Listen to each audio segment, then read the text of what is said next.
सोनगढ़ राज्य अपने खरबूजों के स्वाद के लिए बहुत प्रसिद्ध था। इसी राज्य में खुज्जा नाम के आदमी को खरबूजे खाने का बहुत शौक था। उसके सामने जितने खरबूजे आते वो मिनटों में चट कर जाता। मंत्री जी, राजकुमारी के विवाह की तैयारी में कोई कमी नहीं रहनी चाहिए। जी महाराज, सभी तैयारियां ठीक से चल रही हैं। हमारे राज्य का खरबूजा सभी जगह प्रसिद्ध है, तो बारातियों के स्वागत में खरबूजे की कोई कमी न रह जाए। और ध्यान रहे कि राजकुमार की माँ का स्वास्थ्य ठीक नहीं है, इसलिए वो यहाँ नहीं आएंगी। तो मेरी पुत्री अपनी सास के लिए मूल्यवान उपहारों के साथ यहाँ के खरबूजे भी ले जाएगी। महाराज, आप निश्चिंत रहिए, हमने पूरे राज्य से खरबूजे मंगवाने के लिए सेवकों को लगा दिया है। बहुत खूब। और हाँ, विवाह में पूरे राज्य को आमंत्रित किया जाए। ध्यान रहे कि एक भी आदमी ना छूटे। महाराज, एक भी ना छूटे? हाँ, एक भी आदमी ना छूटे, वरना लोग क्या कहेंगे कि राजा ने अपनी पुत्री के विवाह में प्रजा को आमंत्रित नहीं किया। महाराज, पूरे गांव को बुला लेंगे, पर यदि एक आदमी को छोड़ दिया जाए तो? किसे और क्यों? महाराज, खुज्जा को आमंत्रित करने में खतरा है। आप तो जानते हैं, उसकी खरबूजा खाने की कोई सीमा नहीं है, और यदि खरबूजा उसके सामने हो तो उसे रोकना असंभव है।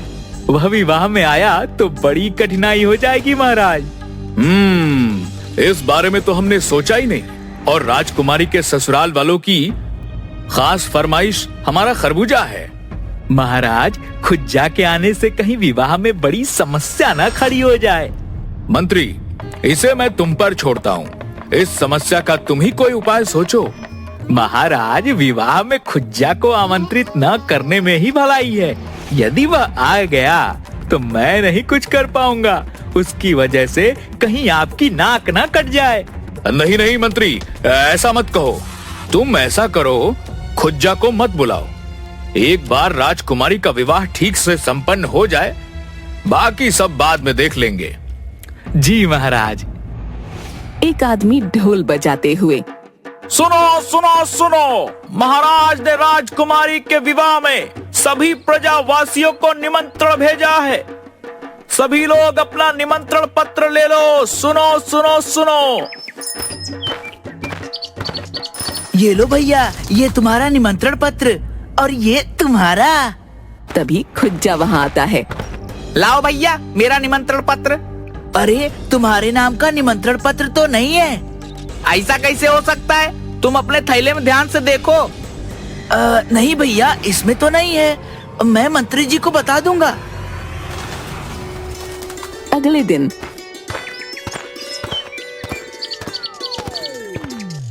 जब दोनों आदमी फिर निमंत्रण पत्र देने आए तो खुज्जा उनके पास गया। हाँ, मेरा निमंत्रण पत्र दे दो। तुम्हारा निमंत्रण पत्र नहीं है। मंत्री जी ने कहलाया है कि तुम्हें विवाह में निमंत्रित नहीं किया गया है। पर क्यों? मैं नहीं जानता। और हाँ, मंत्री जी का एक और संदेश है तुम्हारे लिए कि इस बारे में तुम्हें उनके पास या महाराज के पास जाने की कोई आवश्यकता नहीं है। वे लोग राजकुमारी के विवाह की तैयारियों में बहुत व्यस्त हैं।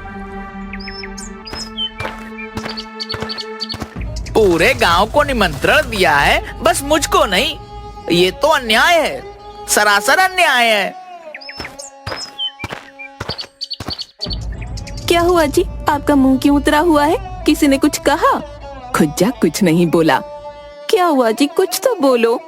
महाराज ने राजकुमारी के विवाह में पूरे गांव को निमंत्रण भेजा है, केवल हमें छोड़कर। अरे, बस इतनी सी बात? राजकुमारी का विवाह है, सबको 100 काम है। हो सकता है कि मंत्री जी भूल गए हो। आप कल जाकर उन्हें याद दिला देना। नहीं नहीं, ऐसा नहीं है। निमंत्रण पत्र देने वाले सेवक ने बताया है कि हमें जानबूझकर नहीं बुलाया है और उनके पास जाने के लिए भी मना किया है। ठीक है, तो हम नहीं जाएंगे। यदि वो हमारा सम्मान नहीं कर सकते तो बिन बुलाए वहाँ जाकर हम अपना अपमान नहीं करवाएंगे। हाँ, तुम ठीक कह रही हो।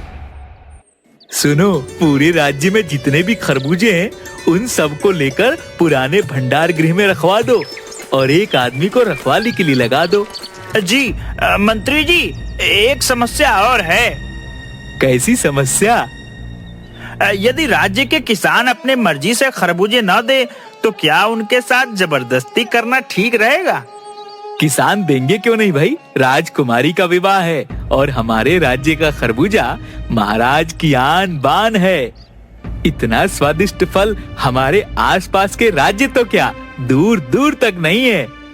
मंत्री जी, वो बात तो ठीक है, पर आप तो जानते हैं ना कि हमारे राज्य के खरबूजे की मांग दूर दूर तक रहती है और हर वर्ष किसान बड़ी मात्रा में इसका निर्यात करते हैं। उसे कैसे रोका जाए? ऐसा करो, खरबूजे के निर्यात पर रोक लगा दो, राज्य की सीमा पर पहरेदारी लगवा दो।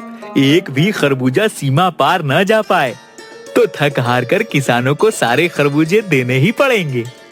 जी, ये सही रहेगा। बारात 2 दिन तक हमारे राज्य में रुकेगी और बारातियों का स्वागत हमारे खरबूजे से ही होगा, तो इसकी कोई कमी नहीं होनी चाहिए। जी मंत्री जी। सुनिए जी, ये लो पैसे और बाजार से 1 किलो प्याज ले आइए।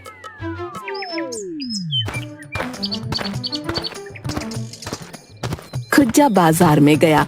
ए भैया, 1 किलो प्याज देना। तभी उसे एक खरबूजे वाला दिखा। वो उसके पास चला गया। बहुत बढ़िया है भाई, खरबूजे देना, सब पैसे का दे दो। खरबूजे वाले ने 5 खरबूजे दे दिए। तभी बहुत सारे सिपाही आए और बाजार के सारे खरबूजे एक गाड़ी में रखने लगे। अरे तुम लोगों को सारे खरबूजे हमें देने हैं, एक भी खरबूजा किसी को नहीं देना है। मंत्री जी से इसका उचित दाम आकर ले लेना।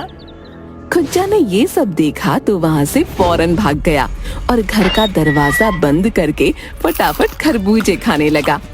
अरे रे, ये क्या कर रहे हो आप? प्याज कहाँ है? खुज्जा ने उसे हाथ से रुकने का इशारा किया। जब उसने सारे खरबूजे खा लिए, पेट पर हाथ फेर कर तेज डकार लेते हुए बोला, अब बोलो, तुम क्या कह रही थी? अजी, मैं पूछ रही हूँ प्याज कहाँ है? प्याज? कौन से प्याज? वही लेने तो आप बाजार गए थे ना। पैसे पैसे कहाँ हैं? पैसे उनके तो मैंने खरबूजे ले लिए। तुम्हें पता है, महाराज के आदमी आए और बाजार से सारे खरबूजे ले गए। बोले कि महाराज के अगले आदेश तक ये किसी को नहीं मिलेगा। अब तुम ही बताओ, महाराज के आदेश तक मैं बिना खरबूजे के कैसे रहूंगा? कुछ तो करना पड़ेगा। कहकर वो अंदर चला गया। ये और इनके खरबूजे किसी दिन मेरी जान ले लेंगे। खुज्जा खिड़की से देखता है कि उसके सामने वाला परिवार सज धज कर जा रहा था। सुनिए जी, राजकुमारी की बारात सुबह ही आई है, जल्दी चलिए वरना भोज के लिए देर हो जाएगी। हाँ हाँ, चल रहे हैं। सुनिए, मैं कैसी लग रही हूँ? ये साड़ी मैंने अपने मायके से आज के लिए विशेष तौर पर मंगाई है। अच्छी लग रही है। कौन, मैं या साड़ी? अरे दोनों। अब जल्दी चलो वरना देर हो जाएगी। वो दोनों चले जाते हैं। थोड़ी देर बाद 2 लोग एक खरबूजे से भरी गाड़ी को धकेल कर ले जा रहे थे। खुज्जा ने खिड़की से देखा तो उसके मुंह में पानी आ गया। खरबूजों की खुशबू तो कमाल की है। अगर मैं इनमें से... खुज्जा बाहर जाने के लिए दरवाजे से निकला। अरे आप कहाँ जा रहे हो? एक काम याद आ गया, अभी निपटा कर आया। हाय, आपको ऐसा कौन सा काम है? कहा ना अभी आया। ठीक है, पर घूमते घामते बिन बुलाए कहीं राजमहल के भोज पर ना पहुँच जाना। नहीं नहीं, मुझे अपने सम्मान की चिंता तुमसे अधिक है। कहकर वो चला गया। वो छिपकर गाड़ी का पीछा करने लगा।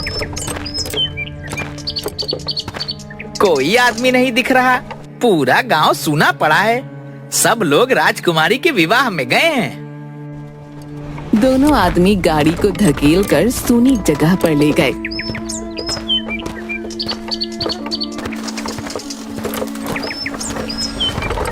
अच्छा, पुराने भंडार गृह में खरबूजा छिपाया है। ये मंत्री के दिमाग की करामात लगती है। एक आदमी वहाँ पहरा दे रहा था। ए भैया, हम दोनों पानी पीकर अभी आते हैं, आकर सारे खरबूजे भंडार गृह में रखेंगे। पहरेदार ने हाँ में सिर हिलाया। दोनों आदमी वहाँ से चले गए।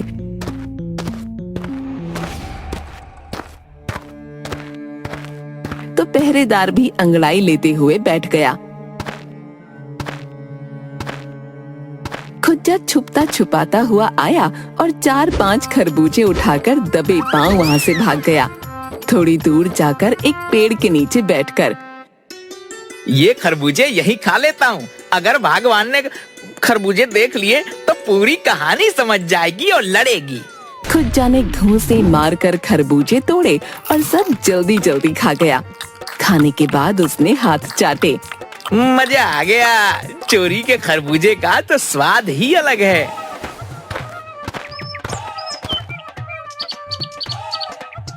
अगले दिन खुज्जा खिड़की में से सभी गांव वालों को सज धज कर राजकुमारी के विवाह में जाते हुए देख रहा था। अजी, आप भी क्या सबको देख रहे हो? चलिए भोजन तैयार है, खा लो। खुज्जा हाँ में सिर हिलाकर भोजन करने के लिए बैठा। देखिए, मैंने आपकी पसंद की आलू की भाजी और गर्मा गर्म पूड़ी बनाई है। आपको पसंद है ना? हाँ, ये लो अचार और चटनी। भोजन करिए ना। वो दिखाई नहीं दे रहा है। वो कहाँ है? क्या? खरबूजा? अरे तुम्हें पता तो है मैं उसके बिना भोजन नहीं करता। आपको भी तो पता है, राज्य के सारे खरबूजे महाराज ने राजकुमारी की बारातियों के लिए मंगवाए हैं। जब तक बारात वापस नहीं जाएगी हमें खरबूजा नहीं मिलेगा। अब आप छोड़िए नास पीटे खरबूजों को।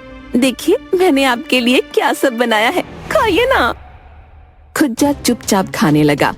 खरबूजे के बिना तो निवाला अंदर ही नहीं जा रहा। मैं पानी लेकर आती हूँ। उसके जाते ही खुज्जा घर से निकला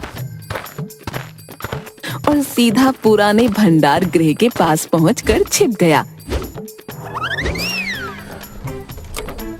एक आदमी ने भंडार गृह से खरबूजे गाड़ी में रखे और गाड़ी लेकर चला गया। दूसरा आदमी बाहर पहरेदारी करने लगा। ये मंत्री भी बड़ा सनकी आदमी है, खरबूजों की पहरेदारी करवा रहा है। कहता हुआ वो वहीं बैठ गया और सो गया। उसके खर्राटों की आवाज गूंजने लगी। खुज्जा ने अवसर पाकर खिड़की से भंडार गृह में कूद लगाई। दूसरी ओर राजकुमारी के विवाह के मंडप में पंडित जी ने वर वधू को बुलाया। तभी एक सिपाही भागता हुआ आया। महाराज, महाराज! क्या हुआ, सब ठीक है? अरे महाराज, राजकुमारी की माँ आई है, वे द्वार पर हैं। महाराज दौड़ते हुए उनके स्वागत के लिए गए। महारानी जी, आप यूं अचानक? आपका स्वास्थ्य तो ठीक है ना? महाराज, बेटे का विवाह है, इसलिए बारात निकलने के बाद मेरा मन नहीं माना और मैं पीछे पीछे आ गई। मुझे उम्मीद है मेरे यहाँ अचानक आने से आपको कोई समस्या तो नहीं हुई? नहीं नहीं महारानी, ये आप कैसी बात कर रही हैं? आपके बेटे का विवाह है। सभी मंडप में चले गए। राजकुमार राजकुमारी का विवाह संपन्न हुआ। मंत्री जी, महारानी और बाकी लोगों के लिए खरबूजे मंगवाइए। जी महाराज। एक आदमी गाड़ी लेकर भंडार गृह पहुंचा। गाड़ी की आवाज से पहरेदार उठकर खड़ा हो गया। दरवाजा खोलो। दरवाजा खुलने पर उन्हें कमरे में केवल खरबूजे के छिलके बिखरे मिले। उनके बीच में खुज्जा बड़े मजे से खरबूजे चाट चाट कर खा रहा था। उन्हें देखकर उसने लंबी डकार ली। अरे ये कहाँ से घुस गया? भाई, ये तो सारे खरबूजे खा गया। अब क्या होगा?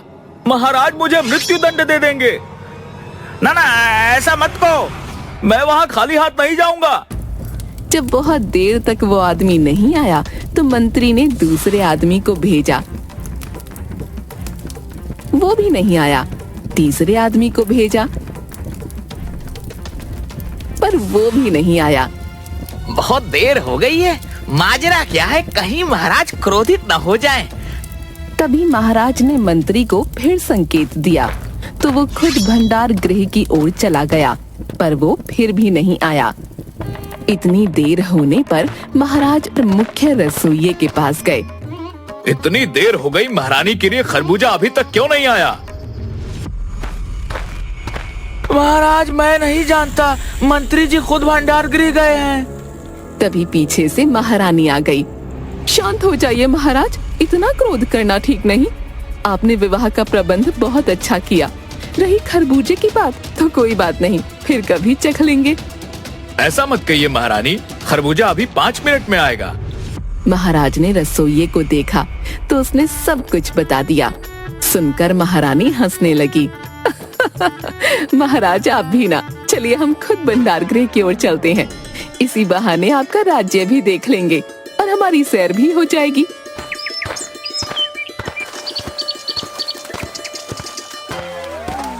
सभी भंडार गृह पहुँचे तो देखा मंत्री और बाकी सब लोगों ने खुज्जा को रस्सी से बांध कर रखा था।